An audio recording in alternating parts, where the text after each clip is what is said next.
About 12 years ago, a gold-plated spade plunged into the rich, dark brown earth along Southern Boulevard in Kettering, Ohio. Since that time, a great deal has happened on that spot. 154,000 patients have come and gone, most of them happier and healthier. 16,000 babies were wrapped in their mother's arms for the first time. This all came about because Charles Franklin Kettering had a dream. This very unusual man, inventor of the self-starter for automobiles and a myriad of other things, had a special philosophy of life.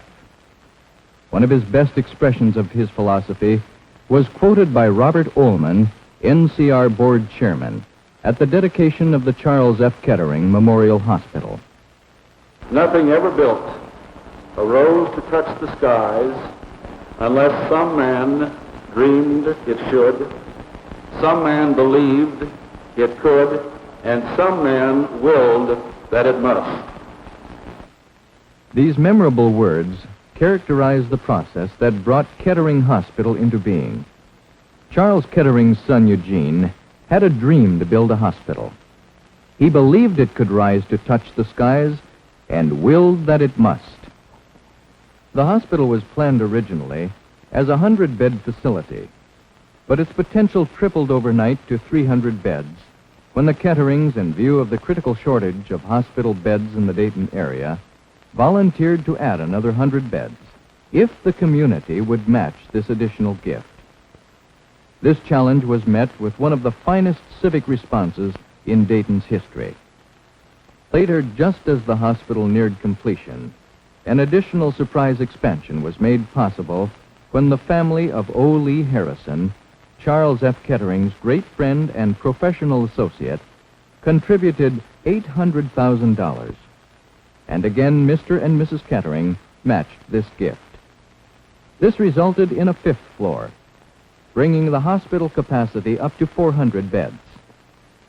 One of the speakers at the dedication ceremony was the president of the American Medical Association at the time, Edward R. Annis. So I've seen great hospitals where they've spent a lot of money to bring us up to date on the most and the best and the newest of modern innovations. I can honestly say to you people here in Dayton, none exceeds the memorial to the man you honor today. Great institutions are but lengthening shadows of great people. And so it is with this hospital. Because you see, this hospital was built in tribute to a man, and one which is continuing the very work which epitomized his life, a life of study, a life of research, a life of teaching. You are indeed fortunate to have the great workers in the Church of the Seventh-day Adventists to help in the running of this hospital and this community. In my travels, I've had many opportunities to meet members of their church, physicians and dentists and teachers, to visit in several of their hospitals and to address the student body in their great university, Loma Linda, just outside of Los Angeles. A dedicated people who know how to run hospitals, who keep in step with scientific progress at every level. And here you have given them the opportunity to continue their great work. The person guiding the development in those years was George B. Nelson, now retired. In 1959, when it suddenly became my responsibility to assume administrative leadership for the development of the proposed Kettering Medical Center, the hospital program throughout the nation was quite different from what it is today. When I first met Mr. Kettering, he told me that it was his desire to see a hospital that included essentially everything needed for the care, comfort, and safety of the patient. But he did not want any extra things added that would cost money without having a functional service. The architects had been working on the basic plans for about a year when I arrived in Dayton. We decided together that we would like to make everything as convenient and comfortable for the patient as possible. And one of the things we undertook to study was the bedside cabinet. We built a mock-up of a cabinet that could be placed beside the patient bed in a permanent location so as to provide all of the facilities that the patient needed, which were usually provided, if at all, in a rolling cabinet.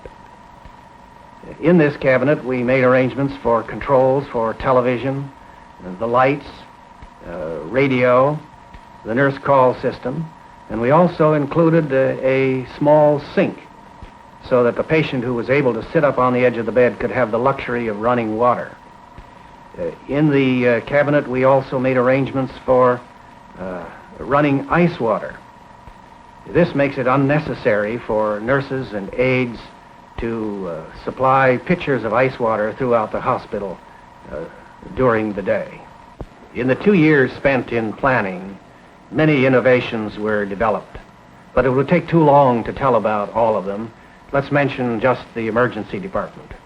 It was felt by our consultants and advisors that only a very small emergency department would be needed in the hospital. So we prepared for a department that would comfortably accommodate from 50 to 75 cases a day. I understand at the present time your patient load sometimes reaches as high as 200 cases a day.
Thank you, Dr. Calhoun. This room is a battlefield, and every day a highly skilled group like these is engaged in a battle against disease, sickness, injury. In this warfare, some battles are lost, but many more are won, and I believe we're going to win this one. A modern hospital, in its warfare against disease, uses a vast array of highly sophisticated and technical procedures. We might mention the new techniques in X-ray, heart catheterization, open heart surgery, and many others. One area in which Kettering Medical Center has a special interest is research and treatment of diseases of the heart and lungs. Let's look at a few examples of these things. Here in the Cardiac Diagnostic Laboratory, a procedure known as heart catheterization is performed. A very thin tube called a catheter is inserted through an artery into the heart. A dye is then run through the heart and artery. While the catheterization is being performed, X-ray cameras take pictures of what's going on inside and record the pictures on videotape. Physicians then study these films to determine the specific nature and seriousness of a patient's heart ailment. This procedure is thus a vital diagnostic tool that can be used in deciding whether or not an open heart surgery is necessary. One of the heart problems often corrected by open heart surgery is faulty valves between the chambers of the heart. Often these valves cannot be repaired and must be replaced with plastic valves, a recent innovation of modern medical technology. Another procedure sometimes done during open heart surgery is the coronary artery bypass. In this operation, which usually takes 6 or 7 hours, a vein is taken from the leg and is connected to an artery near the heart to serve as a bypass around a blocked artery. During much of the operation, a machine replaces the patient's heart in maintaining the vital flow of blood as the surgeons repair the coronary arteries. Another aspect of the coronary care program is an intensive care unit just for heart patients. In this coronary care unit, the vital body functions of each patient are constantly analyzed by electronic equipment and are continually monitored at a central location. This kind of sophisticated electronic equipment is essential in heart care, since the signs of heart failure are not visually apparent. The oscilloscope monitors enable specially trained nurses to spot trouble before it happens. The Pulmonary Intensive Care Unit is another place at Kettering which requires the latest in modern medical equipment and technology. This unit was one of the first of its kind in the United States, and much of the equipment had to be specially designed for its work here. As in the coronary care unit, vital body functions of each patient are monitored on a central console. The Pulmonary Intensive Care Unit is only one phase of the total pulmonary program here at Kettering. In addition, we have an intermediate care unit for less serious respiratory problems, and we have a pulmonary outpatient unit. Some of the personnel for these units are trained at Kettering College of Medical Arts, where students can earn 2-year degrees in respiratory therapy. Here in the pulmonary outpatient unit, the focus is on rehabilitation. Patients with breathing difficulties are taught how to deal with physical exertion. They learn when to restrict or slow down physical activity and how to make better use of their limited breathing capability.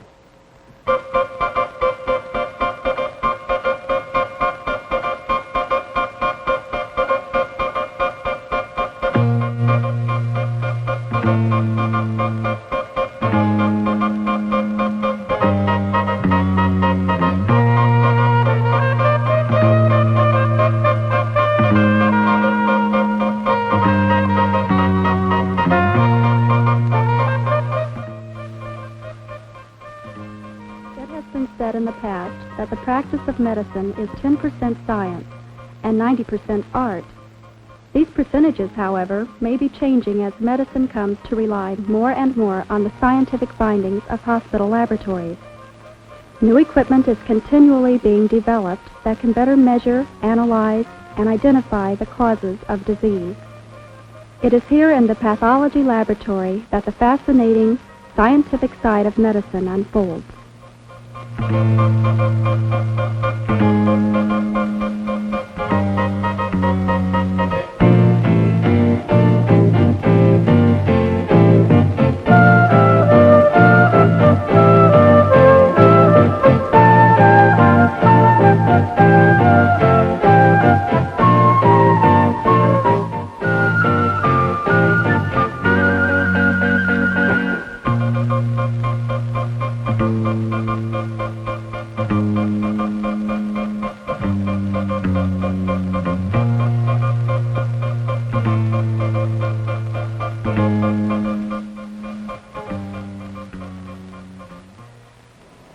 Mr. Smith, we want you to learn to begin strengthening your left leg and learning to bear weight and to shift weight from one leg to the other.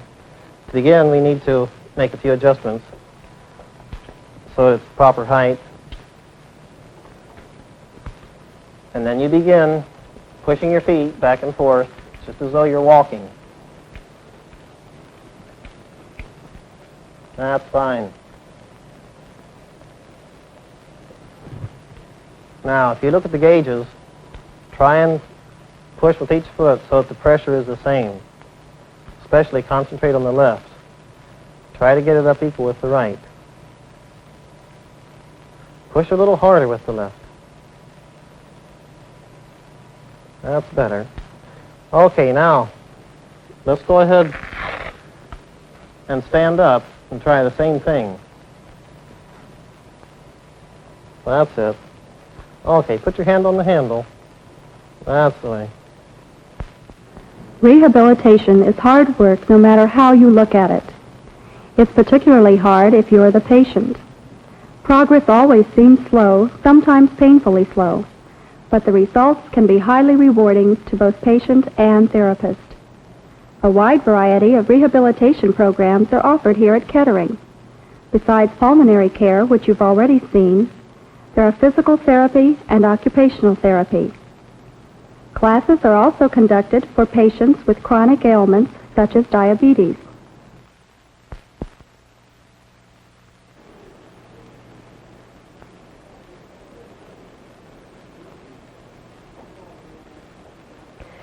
Today we're going to be talking about insulin. I think that every diabetic should know all that he can about insulin, because at one time or another in your experience as a diabetic, you may have need to be taking insulin, even though some of you are on pills and on diet alone. And we have something rather interesting today to tell you about, and that is the new strength of insulin, U100. You are probably aware that in the past we have been using U40 and U80 strengths. And now we have the U100 insulin, which is more than twice as strong. Kettering Medical Center is more than just a fancy name for hospital. The term medical center reflects a commitment far broader than immediate patient care. With its research and educational divisions, the medical center is preparing for future health care needs. The educational division, Kettering College of Medical Arts, is operated according to the Seventh-day Adventist Church's philosophy of education, a unique combination of mental, physical, and spiritual training. The college presently offers associate degrees in 8 of the allied health care fields and will add new programs in the near future. Over 300 students are enrolled in programs ranging from nursing to dietetic technology to biomedical electronic technology to the latest physician's assistant. Students can also elect to take only the program in general education. Thus, the school also serves as a community college. But whatever the area of study, every aspect of the instruction focuses on being sensitive to the needs of others.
The medical center's commitment to education does not stop at the college level.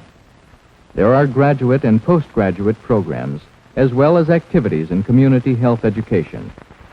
Let's take a look at the program for training chaplains, and then see how the 5-day plan to stop smoking works. You have someone in here? Yeah, I got my wife in here. She's in the back of one of those rooms there, I guess. How's she doing? Well, I suppose she's all right. What's the matter? Dummy took a lot of pills. I don't know what's wrong with her. Has she been depressed, or is there something I can do? Yeah, she's always depressed. It ain't one thing, it's another. Do you feel I could be of help to you and your wife? Man, I don't think anybody's going to be help to her. Okay, let's stop right here now and see how you're feeling. How is this man making you feel right now as the chaplain? He probably felt that he'd be just as happy as if I wasn't there. I mean, but how was he making you feel? You felt like he would be just as glad if you weren't there? Well, I felt frustrated. I felt that I wasn't relating to him, and it frustrated me. Perhaps, I guess I'd like to hear how the patient might have felt. And you maybe at this point were the patient, and what do you feel about him? His reaction? Well, I felt he was kind of invading my anger, my privacy. I was pretty angry with what my wife had done, and I really just didn't want to have anything to do with anybody, especially a chaplain, you know. Now, John, can you think of ways that you could come more alongside of this man instead of kind of adding, you know? Be in touch with the feelings that he had of anger, resentment, not wanting to be bothered. Instead of kind of grilling him with questions, you could come alongside of him and see where he feels. I think this is, the value of our training program, is to help us to be in touch with how this person makes us feel, and also especially be in touch with what the patient is really feeling, so we can be more effective, more in tune. For us, does playing the part of the patient give you a little better feel of how you might minister to a patient like you were portraying? I think there's no question about it. I can really put myself into the patient, as well as keep one foot in where the minister is too. Give you a perspective in both sides of the. I would like to introduce to you tonight Mrs. Peggy Cox, who is a former graduate of the 5-day plan to stop smoking. And we really appreciate her coming out tonight to share with you some of the secrets of how she stopped smoking in this class some 2 years ago. Peggy, how long had you smoked prior to this class? I had smoked about 14 years. And you had smoked on an average how many cigarettes a day? About a pack and a half to 2 packs a day. And did you learn about the class here at Kettering Hospital on radio or TV or in the newspaper, or? Well, I had heard about it through television advertising, and I had pretty much made up my mind that I needed to quit, and I thought this would be a good opportunity for me to really get it done. Originally, the intent was to do something to take care of the weight change that takes place in people who stop smoking. So the hospital arranged for a diet program, and they asked me to conduct the exercise phase of this program. It's a follow-up to the 5-day plan. Now, what secrets would you like to tell the audience tonight as to what helped you the most in the 5-day plan? Well, I think what helps you the most is not to overeat, to get plenty of exercise, pretty much follow the program as laid out in the little booklets. I found it very helpful to drink a lot of fruit juice, take walks, and keep a glass of water close by, and get plenty of exercise. I used to be with the YMCA, but since last December I've retired. I've been working with this type of work in the YMCA for the last 30 years. We believe that the type of exercise people need, and everybody needs this sort of exercise, is to improve the circulatory fitness of people. Do you still have any cravings at all for a cigarette? Once in a while, but it's not anything at all. I It's don't have to something really really fight tough. it off because I'm so convinced that what I've done is right, and I feel so much better that I could never, ever think about going back to smoking. The 5-day plan to stop smoking is one example of how the medical center reaches out and serves the community. It works both ways, though. Through the efforts of volunteers, the community helps the center provide the little extras that ordinarily would be too expensive or difficult to offer. The volunteers deliver flowers and plants, and then water and care for the plants until the patient leaves. They sort patient mail, too, and take care of outgoing patient mail. The volunteers operate a gift shop and a traveling gift cart, providing visitors with a source to purchase gifts for their hospitalized friends and access for patients to purchase magazines, stationery, cards, and toilet articles. They offer a number of other personal services, so don't be surprised if you're in the hospital on your birthday and a candy striper and a few nurses help you celebrate. Happy birthday to you. Happy birthday to you. Happy birthday, Mrs. Huddle. Happy birthday to you. Thank you. That's very nice.